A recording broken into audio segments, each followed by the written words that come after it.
Oke, terima kasih. Senang sekali bisa terus mengajar saudara sekalian. Kemarin kita berbicara tentang memilih pemimpin. Dan bagian pertama, ketika kita sebagai pemimpin yang ditetapkan oleh sensasi, dipanggil untuk mempersiapkan pemimpin yang lain, maka bagian pertama kita membahas tentang kita harus mencermati bagaimana tingkat kedewasaan orang-orang yang kita pimpin. Nah, kemarin kita belajar tentang hal itu.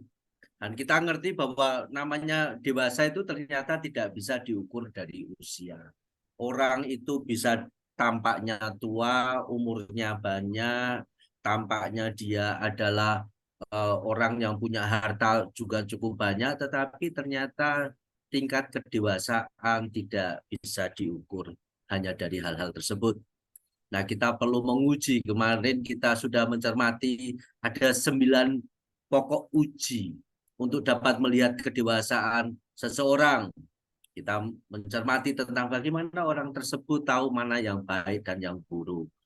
Bagaimana orang itu tidak buru-buru atau ceroboh. Dia memikirkan segala sesuatu yang akan dia putuskan. Dia berpikir sebelum bertindak. Dan sebagai pemimpin kita mengerti bahwa tidak semua keputusan kita itu bagus atau sempurna atau bisa mewakili seluruh kapasitas yang jadi kita ini tidak bisa kemudian tahu segala-galanya. Jadi otomatis kita selalu menerima kritik. Pemimpin yang baik, dia berbesar hati ketika menerima kritik. Dan kemudian kita juga belajar tentang bagaimana calon pemimpin itu melihat segala sesuatu dari sudut yang positif. Tidak cenderung kemudian gampang marah atau kemudian gampang berantem, melihat yang lain sebagai musuh. Dan kemudian dia tidak merumitkan segala sesuatu, tetapi fungsi pemimpin itu memudahkan. Kalau ada hal yang rumit, dia segera cari solusi. Dan kalau ternyata kerumitan itu dimulai dari dirinya sendiri, nah, tidak terlalu berpanjang kata, tidak terlalu memakai seluruh apa pertahanan tertentu, dia akan berkata maaf ya. Jadi ini kesalahan saya, ini bukan yang lain, ini saya yang salah untuk mengambil keputusan. Yang keenam, kemarin kita belajar tentang dia bisa mengerti orang lain dan tidak mudah tersulut emosinya.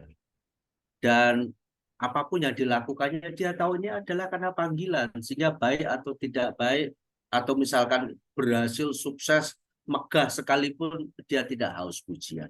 Dia mengerti bahwa semua proses kepemimpinan yang dilakukannya adalah memang sudah selayaknya dikerjakannya. Jadi mau dipuji atau tidak itu tidak masalah. Dan pemimpin yang dipilih ini adalah pemimpin yang mengerti. Namanya juga kepemimpinan. Kepemimpinan itu pasti harus berhadapan dengan kesulitan. Dan oleh karena itu sebagai pemimpin kita tidak boleh dikalahkan oleh rasa takut. Dia akan mencari solusi, dia akan maju ke depan, dan dia mengerti bahwa di dalam proses itu ada panggilan dari yang maha tinggi di dalam hidupnya. Dan oleh karenanya dalam proses kesulitan itu imannya justru bertumbuh. Nah, hal-hal ini yang kemudian kita lihat sebagai faktor yang membentuk di dalam karakter. Itu poin pertama. Bagaimana kita mengerti kedewasaannya? Karakter adalah poin terpenting di dalam pertumbuhan kepemimpinan itu. Nah, bagaimana kita menguji karakter? Perhatikan 9 hal tadi. Yang kedua adalah bagaimana dia bertumbuh. Apakah dia selalu ingin mengembangkan dirinya, baik secara intelektual, secara relasi, bagaimana dia membangun hubungan bersama dengan para pemimpin di atasnya. Karena dia mengerti bahwa panggilan yang dikerjakannya itu akan terus berkembang. Dan oleh karena itu, dia tidak puas diri. Karena posisi kepemimpinan yang sekarang itu belum tentu akan seperti ini minggu depan atau bulan depan. Anda hari ini menjadi ketua SCL, tapi setahun lagi, 2 tahun lagi, belum tentu posisinya begini. Anda lulus dari kampus, dapat S1, kemudian Anda mulai bekerja dari bawah, belum tentu Anda terus-menerus ada di posisi itu. Kenapa? Kita ini bertumbuh. Dan kita bertumbuh semakin luas, semakin hebat, dan kemudian orang akan mengharapkan kita menyelesaikan perkara-perkara yang sangat rumit dan sulit, yang tidak bisa dipercayakan kepada orang-orang yang tidak mengerti panggilan di dalam dirinya. Hanya pemimpin yang bisa dipercaya untuk menyelesaikan itu. Nah, poin ketiga di dalam menguji kedewasaan itu adalah bagaimana dia mampu menanggapi terhadap kepemimpinan yang ada di dalam struktur pekerjaannya. Jadi bagaimanapun juga pekerjaan rumit itu pasti ada strukturnya. Ada orang yang dipercaya untuk pekerjaan yang sangat sulit. Kalau hari ini kita bisa melihat Bu Melinda yang punya perusahaan, punya banyak hal yang harus dikerjakan. Ada Pak Yusuf Langke yang harus memimpin seluruh provinsi Jogja. Pemimpin itu punya panggilan yang besar dan luas. Semakin Anda bertumbuh, semakin luas. Dan begitu dia memimpin semakin luas, dia memerlukan tangan-tangan untuk dapat menyelesaikan pekerjaan-pekerjaan yang sedang dipercayakan kepada dirinya. Dan oleh karena itu dia harus memilih orang-orang yang tepat, yang mengerti pergumulan berat untuk menjadi pemimpin. Nah, cilakanya ada orang yang dipercaya untuk bisa menjadi tangan-tangan penyelesaian pekerjaan, namun tidak bisa bekerja sama, tidak memahami otoritas atau kepemimpinan yang ada di dalam struktur pekerjaan itu. Nah, ini yang menciptakan kekacauan. Adalah karena calon pemimpin yang tidak bisa menanggapi kepemimpinan yang ada di atasnya dengan baik, sehingga kacau balola pencapaian yang baik di dalam diri lembaga atau organisasi tersebut. Nah, saya berharap saudara mengerti bahwa orang di atas Anda yang memimpin Anda hari ini, Anda punya Mas Forni, ada Bu Redia, dia menggenggam panggilan yang berat. Bu Melinda tidak bisa mengerjakan banyak hal kalau tidak ada mereka. Dan mereka juga ngerti, pekerjaan mereka juga tidak mudah. Dan oleh karena itu mereka membagi beban itu kepada kalian. Tapi kalau kalian mengatakan, nggak mau saya, ngapain saya harus mengerjakan? Itu kan urusanmu. Nah, itu akan menghambat aliran penyelesaian tugas dari atas bawah, sehingga kemudian ada banyak pekerjaan yang terbengkalai. Nah, pemimpin yang baik mampu menanggapi otoritas atau struktur kepemimpinan di atasnya dengan sangat baik, dengan sangat bijak, dengan sangat profesional. Itu salah satu hal penting di dalam kedewasaan. Kita harus menguji ketika pemimpin itu mengkoreksi apakah orang ini atau calon pemimpin ini atau orang-orang yang sedang Anda pimpin itu gampang dikoreksi atau tidak. Itu paling gampang untuk menguji bagaimana respon dia terhadap kepemimpinan. Apakah dia mau dikoreksi? Apakah dia mau diberitahu apa yang kita harapkan untuk terjadi di dalam pekerjaan yang sedang kita gumuli ini? Dan bukan hanya itu, kita cek apakah calon pemimpin itu bertanggung jawab kepada orang yang memberikan tugas itu atau tidak. Ada banyak orang kalau diberi tugas itu justru mau melepaskan diri dari pemimpin yang ada di atasnya. Dan itu mengkacaukan karena kemudian keterkaitan dengan struktur yang ada di atasnya menjadi membingungkan. Dia mau menunjukkan, saya paling jago, saya yang paling pintar, saya adalah pemimpin yang punya kualitas, tetapi mengabaikan otoritas yang ada di atasnya. Itu membuat kacau. Hal lain yang harus kita uji, apakah orang itu cukup memberikan informasi atau well informed dengan tugas-tugas. Ada orang kalau diberi tugas terus ngilang. Tiba-tiba, nah nih sudah selesai. Coba prosesnya enggak diberitahu. Akibatnya apa? Pemimpin kebingungan untuk kemudian menyusun. Kalau Anda memberi tugas itu, pemimpin itu ngerti, ini dikerjakan ini karena ini ada kaitannya dengan ini. Kalau ini selesai, maka si ini bisa bergerak. Coba bayangkan, kalau orang yang diberi tugas itu tidak cukup memberikan informasi, maka kacaulah keterkaitan antara tugas satu dengan tugas yang lain. Nah, ini penting. Jadi jangan Anda berpikir bahwa wah, saya kalau dipimpin itu saya tidak suka karena itu membuat saya jadi terbatas. Nah, itu bukan pemimpin yang baik. Kita harus mengingat bahwa ketika kita diberi tugas, kita diletakkan dalam struktur kepemimpinan di mana di dalamnya kita harus bertanggung jawab dan mengerjakan secara profesional, dan kemudian kita sungguh-sungguh menghormati pemimpin yang sedang memimpin kita. Nah, saudara-saudara, perhatikan hal berikut. Orang yang tidak dapat diperintah, tidak dapat memerintah. Bayangkan kalau seumur hidup Anda bertemu dengan orang yang sulit diperintah. Selalu membangkang, selalu menjauh, tidak menghormati. Perhatikan ketika dia memimpin. Justru dia membahayakan orang lain. Kenapa?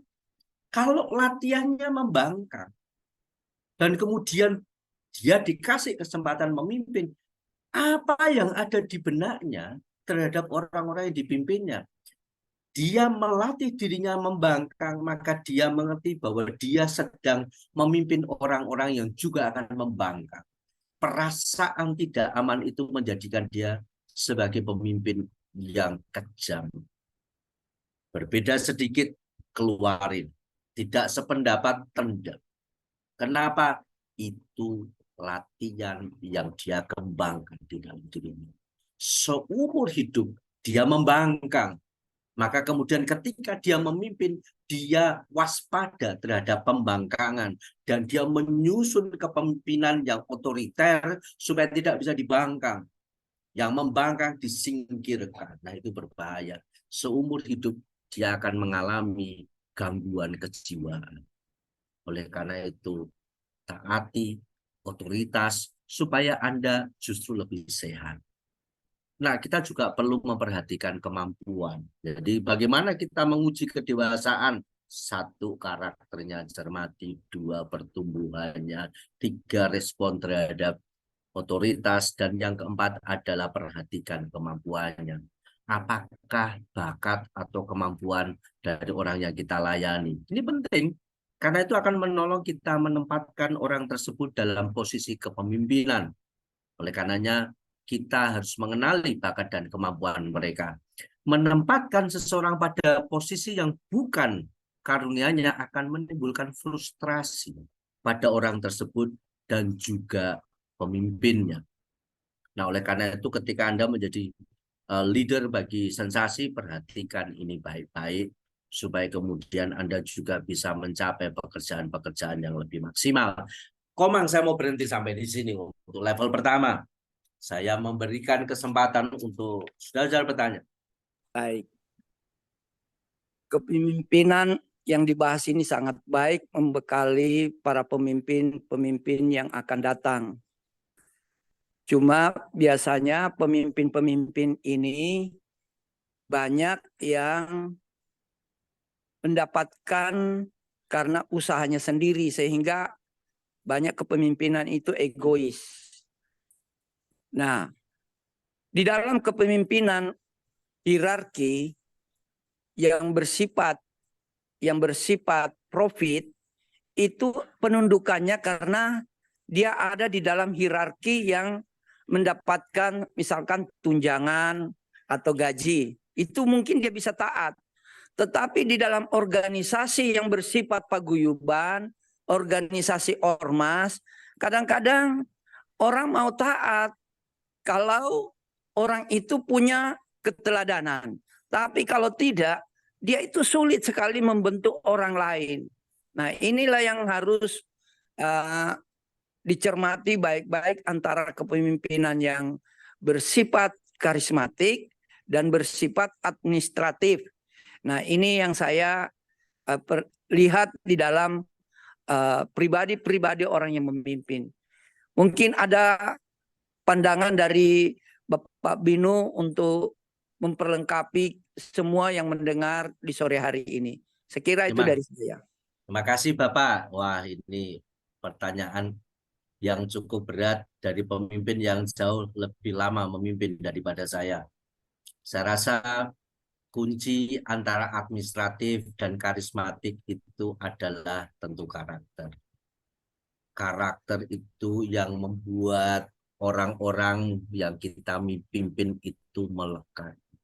Mau dibayar atau tidak, mereka akan melekat dengan kita karena merasa bahwa apa yang kita lakukan di dalam diri mereka itu bukan saja menghasilkan keuntungan panggilan, artinya menghasilkan keuntungan bahwa dia berjumpa dengan jati dirinya, tetapi juga kalau kepemimpinan itu ditunjang dengan administrasi yang baik, dia juga akan dipuaskan dengan kecukupan administrasi, dengan dukungan biaya, sehingga dia mempercayakan panggilan hidupnya terhadap lembaga atau organisasi yang kita pimpin. Ingat baik-baik bahwa organisasi yang kita pimpin itu akan diikuti orang bukan karena jumlah uang yang besar, tetapi karena kejelasan panggilan dan kesungguhan untuk mencapai visi. Orang-orang di luar kita mau membayar ini semisal sensasi. Apa yang menyebabkan para pengusaha mau mendukung sensasi adalah karena mimpi dari sensasi. Mimpi dari sensasi itu untuk mencerdaskan banyak mahasiswa, membuat orang tersentuh hatinya dan mau menganggarkan dananya supaya lebih banyak orang-orang cerdas bertumbuh di Indonesia. Nah, sekali lagi diperlukan karakter, karena kalau yang dibantu tidak punya karakter, tidak bisa dipercaya, orang kemudian kecewa. Pemimpin yang tidak punya karakter mengecewakan. Mungkin itu. Oleh karena itu saya mendorong saudara-saudara bertumbuh pada karakter sehingga berjumpa dengan panggilan saudara yang sejati, sehingga kemudian mau didukung secara panggilan, mau didukung secara administrasi, itu menjadi gampang. Baik, terima kasih atas kesempatan yang diberikan kepada saya. Baiklah, Pak. Mungkin saya lebih menarik terhadap pembahasan yang diberikan atau masukan yang diberikan oleh Pak Yusuf tadi tentang pertanyaan bagaimana sih jika memimpin dalam yang pertama itu di istilahnya suatu ormas atau suatu organisasi, dan perbedaannya dengan suatu yang itu bersifat administratif seperti itu ya Pak ya. Oke, di sini saya tertarik dalam artian itu, misalkan ada yang tadi seperti Bapak Yusuf temukan mungkin di masyarakat seperti itu ya Pak ya. Nah, untuk istilahnya mendukung atau memberi kejelasan tentang suatu pandangan atau misi ke depan, visi dari suatu organisasi tersebut atau ormas seperti itu, Nah, jika tidak diwadahi atau memiliki wadah yang sifatnya secara administratif, itu nanti tanggung jawabnya atau sebagai kita misalnya sebagai anggota atau yang di sana memiliki organisasi atau ormas tersebut, bentuknya apa ya? Gitu. Kalau tidak dalam administratif seperti itu. Misalkan kan kalau administratif mesti ada itu penunjang dan lain sebagainya. Nah, kalau itu tidak, itu nanti bentuknya bisa apa? Apakah itu hanya suatu jasa atau dan lain sebagainya. Nah, mungkin dari situ saya Kalau yang dimaksud dengan administratif itu adalah biaya atau gaji, tentu di dalam kepemimpinan itu orang-orang yang kita pimpin itu datang bukan karena sekedar gaji. Ingat baik-baik bahwa orang itu bertumbuh karena ada potensi yang ada di dalam dirinya. Dan dia harus betul-betul mengekspresikan potensi itu dengan maksimal. Gaji itu mengikuti. Jadi kita harus melihat kepuasan kerja kita adalah karena pengembangan potensi. Orang yang bertumbuh secara potensi otomatis dukungan administratifnya juga akan mengikuti karena keprofesionalannya. Jadi kita tidak boleh mengukur segala sesuatu hanya dengan berapa gaji yang mau saya dapatkan, tetapi justru bagaimana ekspresi potensi yang sedang dikembangkan. Dan sepanjang Anda hidup, Anda akan terus mencari bagaimana ekspresi itu maksimal, mulai dari anak-anak, bersama dengan orang tua, kemudian remaja, bertemu dengan para pembina, sampai kemudian kita masuk organisasi di kampus, dan terlibat dalam UKM atau unit kegiatan mahasiswa, itu semua karena potensi. Dan kemudian ketika ekspresi potensinya itu maksimal dan sungguh-sungguh, dan orang akan mulai berpikir, wah kita tidak bisa nih kalau cuma melibatkan tanpa bertanggung jawab dengan hidup. Nah, otomatis kemudian dukungan finansial dan sebagainya akan mengikuti. Tetapi fokus pemimpin itu bukan di situ, tetapi bagaimana potensi itu terekspresikan dengan baik. Karena itu yang akan membuat dia naik terus dan mencari perkembangan-perkembangan baru di dalam hidupnya. Nah, kalau itu terjadi otomatis financial support itu akan mengikuti. Saya rasa begitu, teman. Kita harus mengevaluasi pengaruh dari pemimpin itu. Karena bagaimanapun juga pemimpin itu adalah memberikan pengaruh. Jadi orang yang di dalam kepemimpinan itu mempunyai tujuan dan mampu mempengaruhi orang lain untuk dapat mengikutinya, dan tentu tidak sekedar mengikuti tetapi mengikuti apa yang digumulkan, dikerjakan. Dia akan terus membagikan kenapa ini penting, bagaimana ini diselesaikan, apa manfaatnya, dan terus-menerus dia akan memberikan pengaruh. Dan kita melihat orang-orang di sekitarnya itu positif atau tidak ketika dia membagikan pengaruhnya itu. Dan oleh karena itu ketika kita melihat pemimpin yang sedang kita bimbing dan kita pilih, coba perhatikan bagaimana dia memberikan pengaruh kepada orang-orang di sekitarnya. Apakah cara dia memberikan pengaruh itu positif, membuat orang menjadi bertumbuh, membuat orang menjadi pengen mencapai cita-cita yang lebih unggul, lebih hebat, atau tidak. Nah, tentu kita perlu mengecek. Nah, John Maxwell itu memberi tes sederhana untuk mengenali para pemberi pengaruh di dalam gereja. Nah, coba tanya pertanyaan berikut pada diri Anda, dan masing-masing sekarang tulislah nama orang yang muncul dalam pikiran Anda. jika Anda ingin memulai sesuatu di dalam organisasi, di dalam kegiatan, coba cek kepada siapa Anda akan pergi terlebih dahulu dan meminta nasihat. Ketika Anda ingin menghentikan sebuah pekerjaan, coba cek, kira-kira Anda akan mengunjungi siapa dan bertanya tentang keputusan itu. Kalau Anda sekarang sedang memimpin dan Anda ingin tahu apa yang sedang terjadi di dalam kelompok yang sedang Anda pimpin, kira-kira Anda akan pergi kepada siapa? Perhatikan 3 pertanyaan ini. Renungkan baik-baik.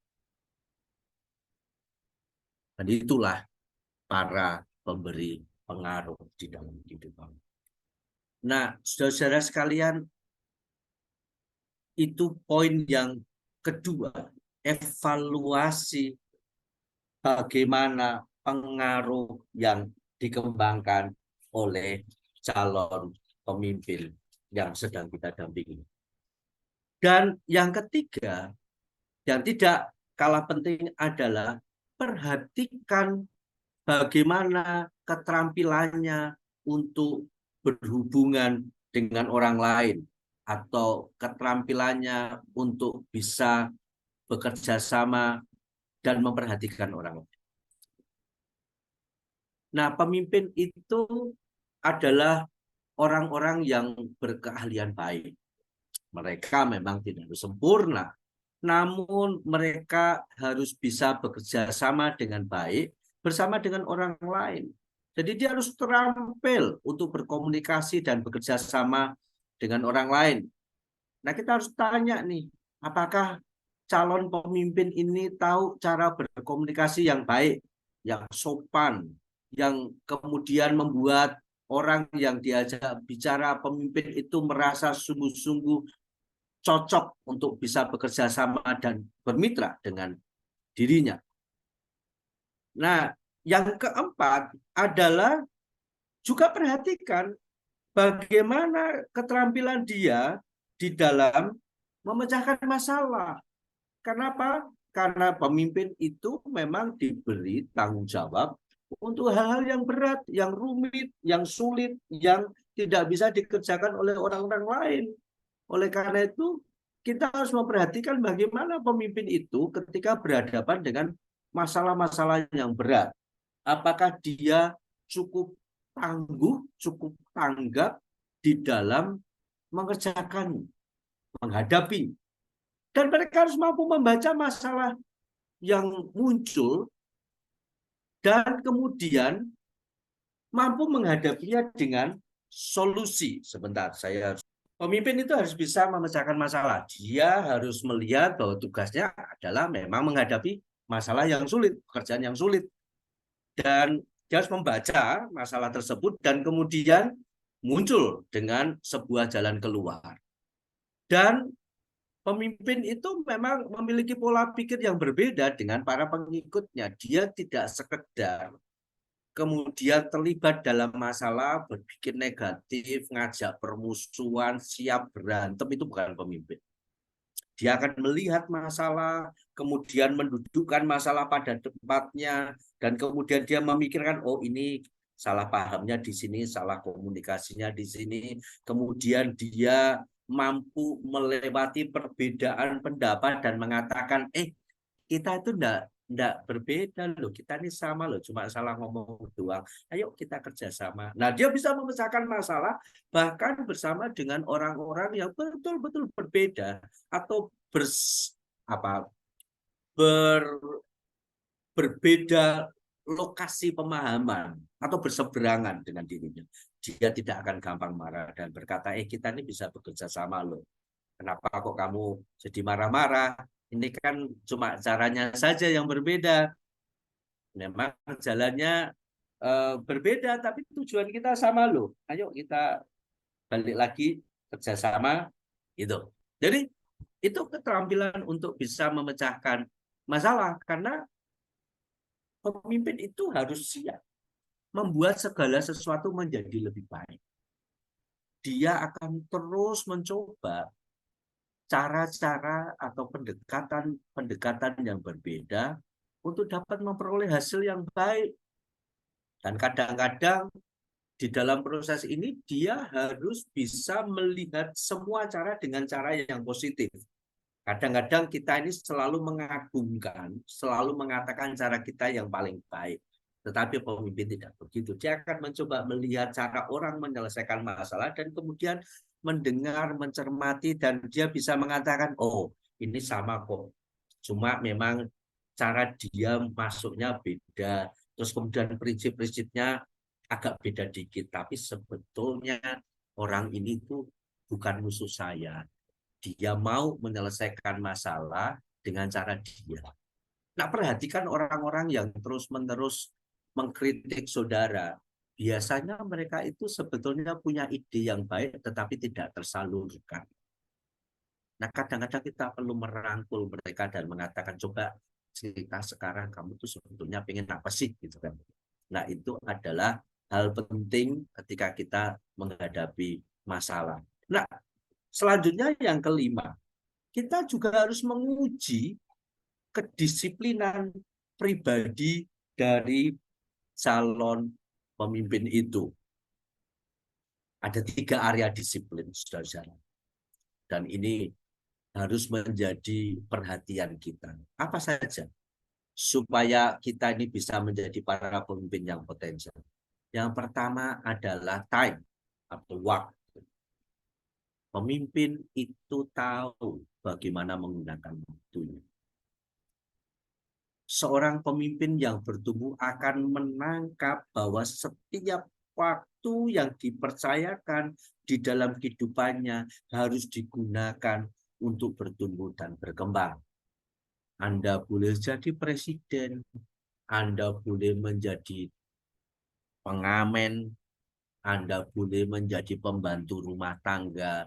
Percayalah, waktunya sama, 24 jam. Semua punya modal Tuhan sama.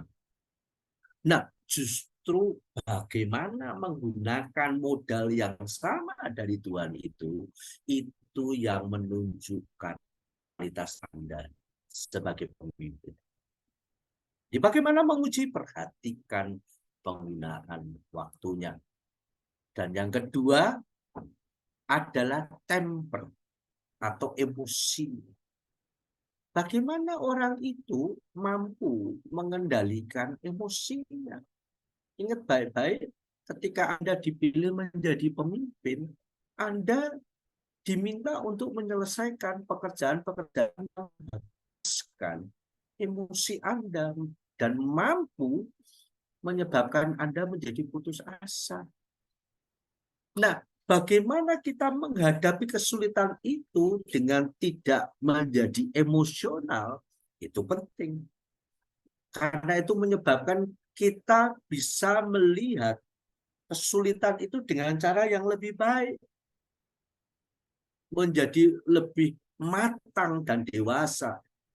Memang marah dan kemudian membentak itu membuat kita lebih puas. Anda tidak setuju, Anda marahi. Itu memuaskan kekesalan kita, bisa melapangkan dada kita. Tetapi ingat baik-baik, itu merusak relasi kita dan membuat kita kehilangan kesempatan bekerja sama lebih besar lagi dengan orang-orang tersebut. Apalagi harus kita perhatikan, T yang ketiga adalah tongue atau perkataan. Pemimpin itu harus terampil untuk mengendalikan lidahnya. Dia hati-hati untuk menyimpan rahasia supaya tidak terucap secara sembarangan. Dia juga cermat untuk memilih kata-kata yang mampu menguatkan orang-orang yang dipimpinnya untuk dapat terbangun semangatnya. Dan dia juga cakap untuk mengerti mana kebenaran dan mana tidak, memilah baik-baik dan membagikan kepada orang-orang yang dipimpinnya, sehingga kemudian mereka juga bertumbuh di dalam kepemimpinan yang sedang dia kerjakan. Nah, saudara-saudara, ini tentu harus juga dimengerti bahwa sangat dipengaruhi oleh citra dirinya atau gambaran diri. Kita harus mencari pemimpin yang memiliki gambar diri yang sehat. Orang yang sakit akan terus melihat orang-orang di sekitarnya itu ancaman, berpotensi untuk melawan dia, membangkang, dan lain sebagainya. Dan kita harus melihat pemimpin itu percaya pada dirinya sendiri, dia mampu, dia baik, tidak ada yang membangkang, dan melihat dirinya itu positif, tidak ada yang memusuhi kamu. Jadi dia akan merasa damai bersama dengan orang-orang yang dia pimpin. Dia akan tersenyum, bekerja sama, bergandengan tangan untuk berjuang melewati masa-masa sulit. Semakin sulit, dia semakin tenang. Bukan penuh dengan sumpah serapah makian yang keluar begitu saja dari mulut.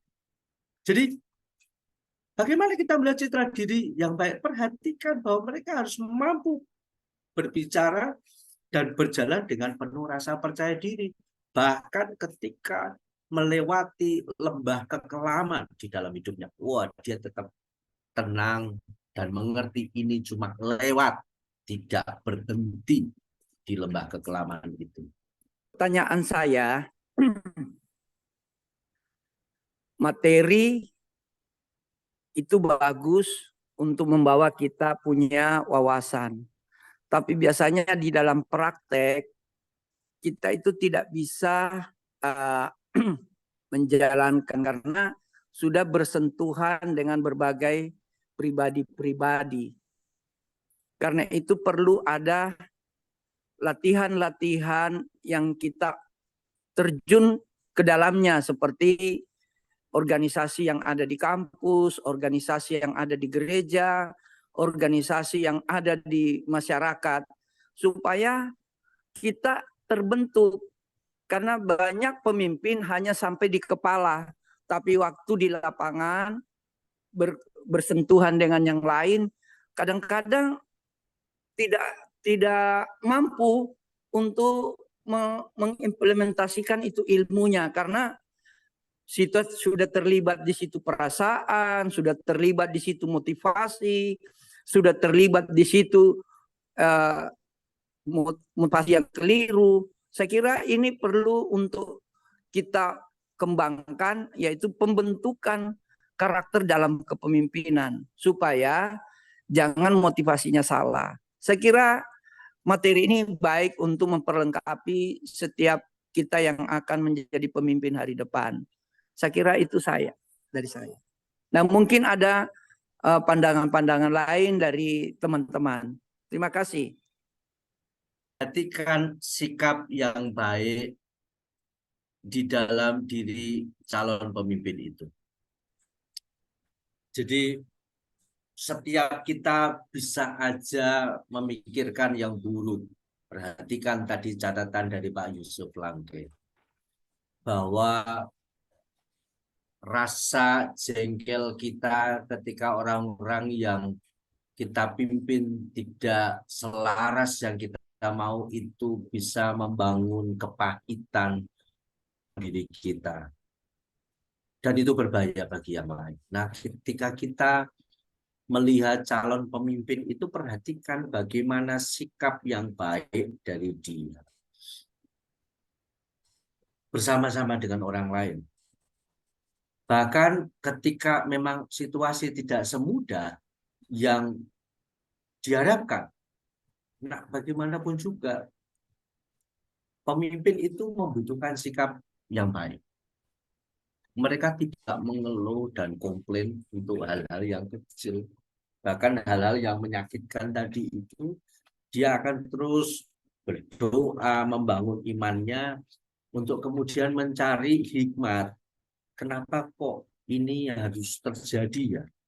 Apa yang harus saya lakukan kalau situasi menjadi seperti ini, menjadi begitu sulit. Perhatikan juga bagaimana mereka memiliki iman dan percaya bahwa di dalam kesulitan itu Tuhan sanggup melakukan suatu perkara yang besar. Tuhan akan menolong saya melewati ini bukan saja untuk membuat pekerjaan ini akan berhasil, tetapi juga menjadikan diri saya menjadi lebih kuat lagi. Tidak ada pemimpin yang kuat tanpa melewati masalah-masalah yang berat. Dan ketika kesulitan tiba, calon pemimpin itu mampu bangkit ketika yang lainnya jatuh, pergi, marah, bahkan meninggalkan pekerjaan itu. Dan di dalam kesulitan itu justru dia mampu melihat ada potensi yang harus dikembangkan.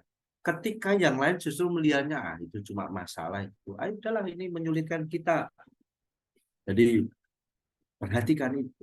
Itu adalah ukuran-ukuran untuk melihat bagaimana pemimpin yang baik itu bisa dibuat. Ingat, proses ini tidak mudah. Jangan cari yang sempurna, karena pasti tidak ada. Tadi Pak Yusuf memberikan catatan, kadang kita juga bisa patah arang ketika tidak mampu mengerjakan dan menyalahkan. Kita pun kadang juga melewati proses naik turun ketika menjadi pemimpin yang baik. Tidak mengapa.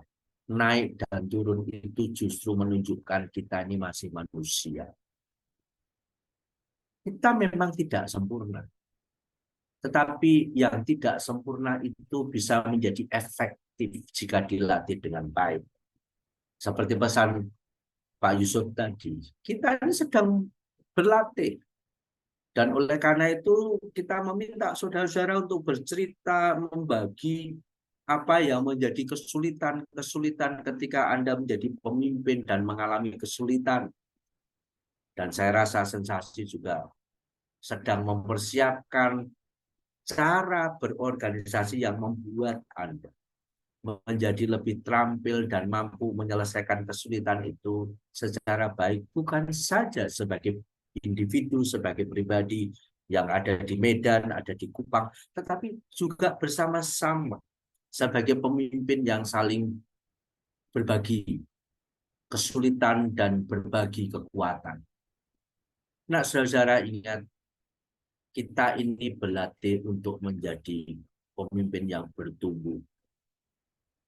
Dan bukan saja bertumbuh, tetapi menjadi pemimpin yang melatih dirinya untuk menjadi maksimum. Nah, saya berharap saudara-saudara bersemangat dan terus mampu menghasilkan perkara-perkara yang hebat di dalam kepemimpinan. Menjadi pertanyaan saya ialah bagaimana menjadi seorang pemimpin tetapi kita mengutamakan rasa segan untuk menegur sesuatu yang salah. Maksudnya bagaimana kita menjadi pemimpin tapi tidak usah menegur atau bagaimana? Maksudnya tadi saya agak mencoba memahami. Segannya itu iya, yang Pak. bagaimana? Coba kasih contoh. Oke, Pak. Contohnya nih, saya diberikan tanggung jawab menjadi seorang pemimpin. Tetapi dalam saya memimpin teman-teman saya, tapi ada bahan atau ada sesuatu yang tidak sesuai gitu. Tapi saya segan untuk menegur, Pak, gitu. Cara mengatasi hal tersebut bagaimana, Pak? Ya tentu kemarin ada 3 ya. Karakter, pengetahuan, dan keterampilan. Saya rasa pengetahuannya ditambah untuk kemudian menguasai masalah yang sedang dihadapi itu apa. Sehingga kemudian ketika kita menambah pengetahuan, kita ngerti apa yang harus disampaikan. Tentu kan maksudnya harus baik ya, artinya fondasi kita baik. ketika Anda menjadi pemimpin, orang-orang yang Anda pimpin itu adalah bagian dari keluarga Anda. Kalau Anda tidak ngasih tahu, ya Anda akan kerepotan. Anda sebagai apa dan orang yang Anda dampingi sebagai apa? Apakah langsung di bawah Anda atau ada koordinator lain? Masih ada koordinator lainnya yang lebih tinggi dari saya dan saya di bawahnya. Kemudian orang yang saya pimpin itu ini mencakup segannya itu karena berbicara tentang umur, Pak. Kalau mereka lebih tua dari saya, jadi saya merasa segan untuk menegur. Tapi di bawah Anda atau di atas Anda? Di bawah. Oh, kalau di bawah ya bilang aja permisi. Nah, saya juga pernah memimpin sebuah tim di mana anggota tim saya itu adalah guru sekolah minggu saya. Dan saya harus membuat keputusan bersama dengan dia selama 1,5 tahun. Dan itu membuat saya bergulat. Bagaimana saya harus memimpin guru sekolah minggu saya. Nah, tentu ya kita harus menghormati orang tersebut dan tentu menjelaskan visi dan misi pekerjaan yang kita sedang capai dan menjelaskan detail bagaimana pekerjaan itu bisa terselesaikan dan mendorong dia untuk kemudian sudah sampai di sini belumkah? Apakah kita bisa naik sedikit karena kita mau mencapai itu? Jadi selama visi, misi, dan strategi dari pekerjaan itu tidak jelas, tentu kita akan sulit untuk mendorong. Jadi perjelas ini kita mau kemana, arahnya apa, targetnya apa, ukurannya apa. Nah, itu yang diangkat, sampaikan bersama dengan yang lain, meminta tanggapan. Begitu sudah sampai semua ngerti, samperin dia secara pribadi, terus minta dia menanggapi apa yang kita sampaikan. Jadi lakukan dengan baik, saya rasa itu tidak akan menjadi masalah.